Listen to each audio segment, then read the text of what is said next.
everyone, it's Margaret Manning here with Retire Different.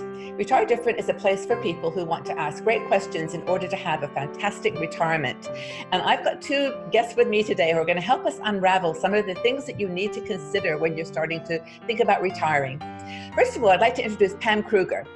Pam is an investing and financial expert. She is an author and television personality, co-host of a PBS Money Track, and also the founder of Wealth Ramp, which is a wonderful tool that connects fiduciary financial advisors with consumers like you. So hi, Pam. Hi, Margaret. How are we doing with our cup of tea today? Well, since we last spoke, I went to Scotland, and I'm always drinking the same old tea. So this time, just to keep up with you, I bought some fancy schmancy tea in Scotland. Don't ask me what it's called because I don't remember, but it's really good. Scottish tea is great. So anyway, you'll have to excuse us, but Pam and I always have this conversation about tea before we start because we believe money is about living. It's about life and real world situations. So my second guest is Ellen Duffy. Ellen is a certified financial planner in Massachusetts. She's the owner of Parkway Wealth Management, which is an independent wealth management firm. She offers investment advice and financial planning services. And I love that she says her goal is to be unbiased. A good quality for financial planners. Welcome, Ellen. Thank you, Margaret. Thank you for having me. You're very welcome. I'm so happy to have the two of you here because we've got some topics today that I get asked all the time in our community. And there's one that I came up a few days ago that I didn't quite understand. So Pam, I'm going to throw this at you. We were talking about cash flow planning. And I actually always think about cash flow planning like a business conversation. The money coming in and out and a business conversation. How does that apply to a person, to individual? Well, it's actually thinking of yourself exactly in that way. You are sort of a business, but just really cash flow itself, it really helps you visualize what you just said. It's not only the money that's coming in from the income and the other sources that you have to support you in your lifestyle. It's the money out. And the two things are always ebbing and flowing. So that is cash flow, money in every month and money out every month. So for retirement purposes, it's critically important that you kind of focus on, oh yeah, that's what it's really all about. So that when you talk about the income and how you get the income, you're also not forgetting that you really have to look realistically at what money is going out every month. And that's what I love about what Ellen does. She brings this to, really brings this into a real world conversation. And that's what financial planning is all about. So Ellen, tell us, you talk to people all the time. This is your world, right? People come and talk to you and they need help. So how does this conversation about, is it realistic, like Pam is saying, or are people more unrealistic about what's going in and coming out? How is that conversation going with real people in your? Well, I think it's a great question, and it's truly a very important topic. When you think about your working years, you're drawing a paycheck. Hopefully you're saving for retirement along the way. You're accumulating. And when you retire, you flip that switch and you go almost instantly from accumulating assets to decumulating. Right. And once you enter into that decumulation phase, Margaret, or that retirement phase of your life, unfortunately, the paychecks stop coming, but the bills and the expenses don't. So it's really essential to have a cash flow plan that will replicate income, just like your job will bring income into the household so you can maintain your standard of living in retirement. There are a few different ways to think about this. Yeah, it seems like you should be doing that, though, like way before you retire. You should be doing that just as a matter of good budgeting. That's right. You're going to want to be saving all throughout, hopefully, your working years and building a budget and understanding your expense profile. One of the first questions when thinking about cash flow and retirement is, how much do you need? What do you spend every month? Right. What does it cost to be Margaret Manning or Pam Kruger for 1 month, all in? And for women, when you're thinking about this number, it's even more critically important because we know that women live longer than men. So when and Margaret, this is very true. I would say that, it's one thing to think about that when you're working.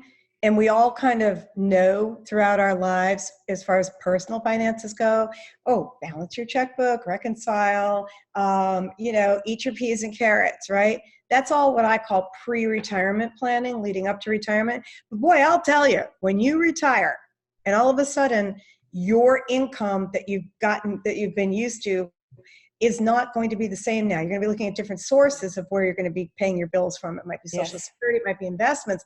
All of a sudden, this whole new exercise of money in and how much am I actually seeing go out every month? Let me tell you, that becomes critically important. So if it was important in your younger years when you were working, it becomes critically important after you've transitioned and you're into your spending years.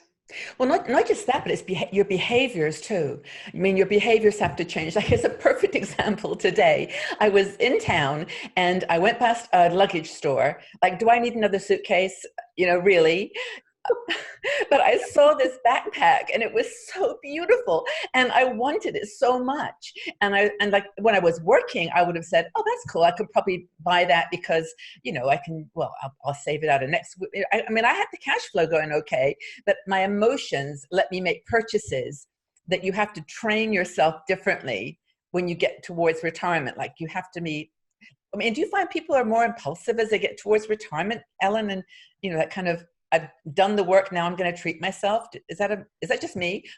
No, that's not. That, you know, that's a common characteristic. There's actually a term called cliff spending, which refers to the risk of spending disproportionately in the first few years of retirement, where you may want to reward yourself or kind of take that great trip or, you know, buy the car that you've always wanted. So that can be a real risk. I think when you think about retirement income, you want to have really done a full diagnostic and understand not only what you need, but what you have, what your asset level is, how you're invested. And hopefully you've done some, what we refer to in the business as retirement readiness planning or retirement readiness projections. And this is a tool that will help you to understand, will my nest egg and my other sources of income, pension or Social Security, am I adequately funded for a long, healthy retirement and maintaining my standard of living? So you kind of can run these projections and it will give you some answers and some guidance, and you'll know what level you can continue to spend at potentially, and if you have to make adjustments. And Ellen, I would say that is something that's something that you want to do like sooner than later, because realistically, you really want to know, you want to have the vision ahead, and you really want to know the truth. Yes. You know, does my investment income, let's say I Airbnb, you know, one of my guest rooms or something, you know, do I really have enough income to cover myself? Because guess what? I can still work. I'm still healthy, right? And so I can still earn some money. But later on, in another couple of decades or maybe next decade, you might not have the income option of bringing in income by working. Absolutely, Pam. So important. And people say, oh, I'm going to work forever. But we know the reality is the number one reason people leave the workforce is healthcare. It's not always your own choice, particularly for women. I find that, you know, women in business, women in law, some of these other institutions, sometimes they don't, well, I guess it pertains to men as well, but they don't make the choice to leave and they're left without options. So you really want to be working your plan throughout your working life and expecting obstacles and expecting plans to get derailed. Right. You know, one thing that comes to my mind as you're talking, Ellen, is I'm thinking, who would I like to be talking to about this kind of this part of my financial plan? I mean, you know, towards, balancing my income and my expenses. Who am I going to be wanting to talk to? And it's going to be someone, Pam, like someone in your wealth map tool, the fiduciary advisor, who isn't trying to sell you any products, but who is now interested in trying to get to the heart of what your financial lifestyle is going to be. I mean, is that what you say is your priority, Ellen, or Pam, did you want to add something? I'll defer to Pam, yeah.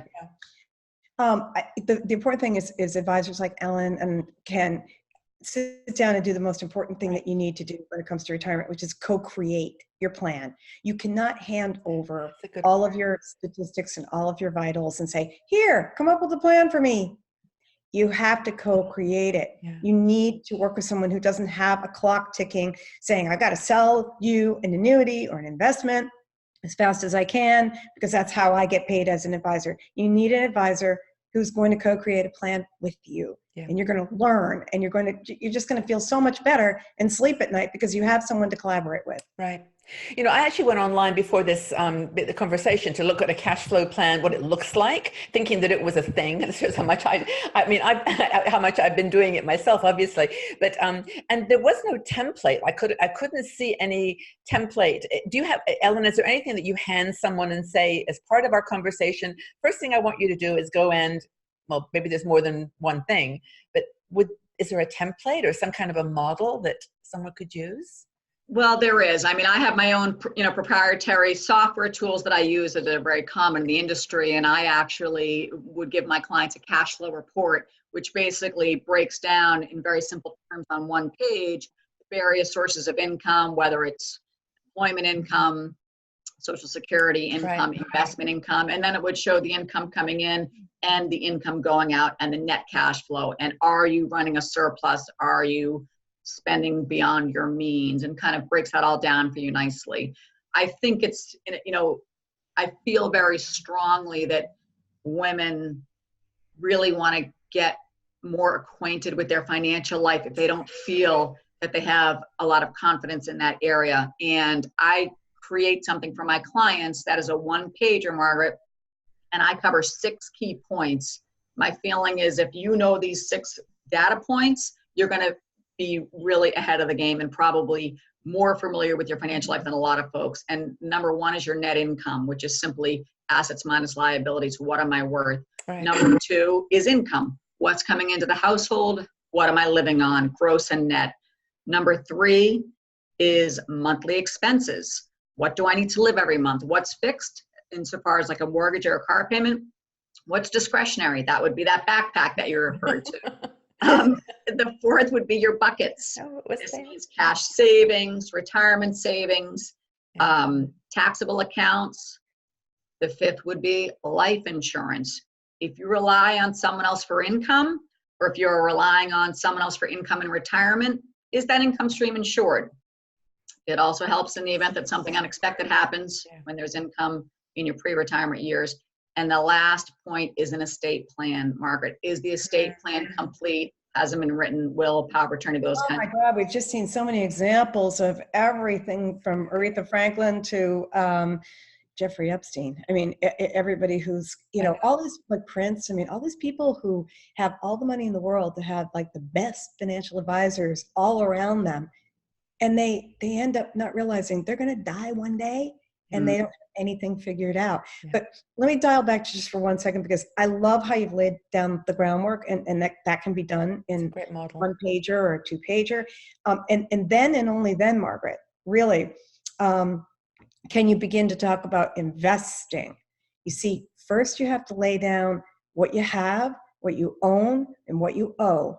You have to know where you stand.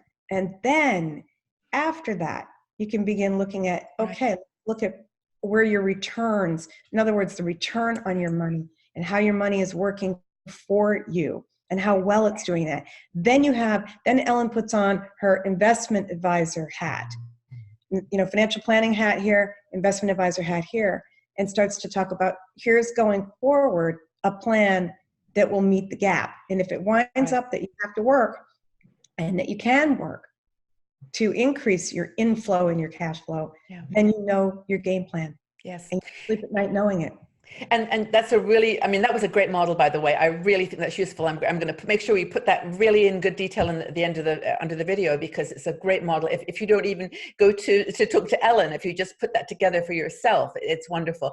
And I wanted to say something as you were talking, Pam, because, a lot of women and guys in our community don't earn a lot of money. They maybe don't have a lot of savings, but this applies whether you're making, whether you've got a lot or a little, because I remember I got an email from a woman today, and she was saying how she knows she's going to have more income in retirement, because she just, like that gap, she's identified the gap. And she says, I'm going to start selling plants from my garden. And it was so sweet, because it's such a small thing, but for her, it was going to be $500 a month extra, which is a lot to her. So I guess I would encourage people, if you're listening, you don't have to be like, the big money earners. It's anyone who's trying to live comfortably in retirement.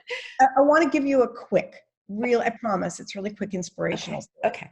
Okay, what you just said is a woman named Jamie, who I know. She's not the same woman who emailed, but it's representative of people. Yeah. Jamie loved to do gardening and make window boxes. So for her friends, when she needed to fill the income gap, she figured, I can relax and just make these window boxes. And I know my friends buy them for $500 a pop, right? Well, guess what? Her window box business took off.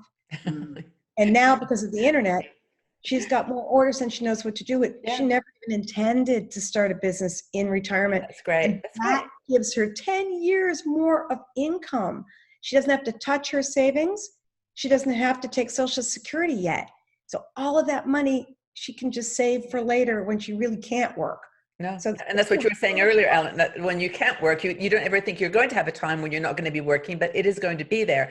Pam, that's a really sweet story. And I'm very glad that you mentioned that, though, because sometimes just the intention to be successful and to be in control of your life, leads you places you never expected. And it's just that positive mindset.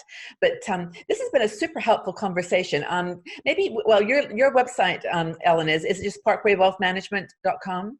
My website is www.parkwaywealth.net. Okay, parkwaywealth.net. We'll write that down, because I'm sure you've got some great information on your site. And then Pam, you're just wealthramp.com, yeah? Wealthramp.com and Pam at wealthramp.com. Really easy. I have one more quick question for Ellen. Yeah. Ellen, what I'm dying to know from you is, what do you see as the most correctable mistake that people, maybe especially women, make after cash flow wise, that's correctable?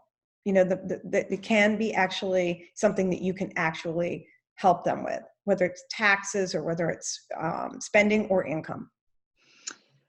This is, the most important proactive thing you can do, obviously, is start saving early, right? So we're talking when we're sitting at the table and it's time to retire and we're building a cash flow plan. I think, truthfully, Pam, I encounter a lot of women who avoid the money conversation and who feel uncomfortable, and they feel that money is almost a bad conversation. So I do a lot of work just encouraging women to embrace their financial life, make friends with it. Oh, that's great. That's easy to correct. Yeah.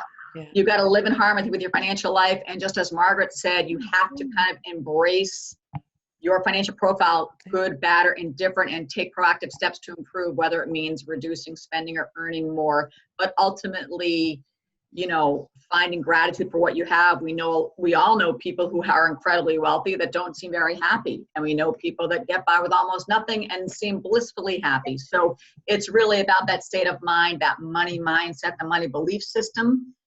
Know and engage with their financial life and move forward and have fun with it. Richard Branson has a great quote about life, and he says, make sure you're having fun. Fun is not about acting stupid. Fun is about feeling like you're on top of things. And I feel that's the most important thing a woman can do as she approaches retirement, is to know, love, embrace her financial life and make informed decisions about Social Security and investments, and feel like you're making the right choices. I love it. You very rarely hear financial and fun in the same sentence. It has to be fun. Thank you, Ellen. Freedom. It is great. Freedom and fun. Pam, thank you so much for being here. We've got some more topics to discuss. This is great for now. Again, thank you from the bottom of my heart for this approach to money. It's so refreshing. Thank you so much, both of you. If you enjoyed this video, please subscribe to our Retire Different YouTube channel and check out our website at retiredifferent.com. We are a community of people who are asking questions and trying to make good financial decisions so that we can have an amazing retirement. We'll be looking at our relationship to money and also places that we can go for support, advice, and inspiration.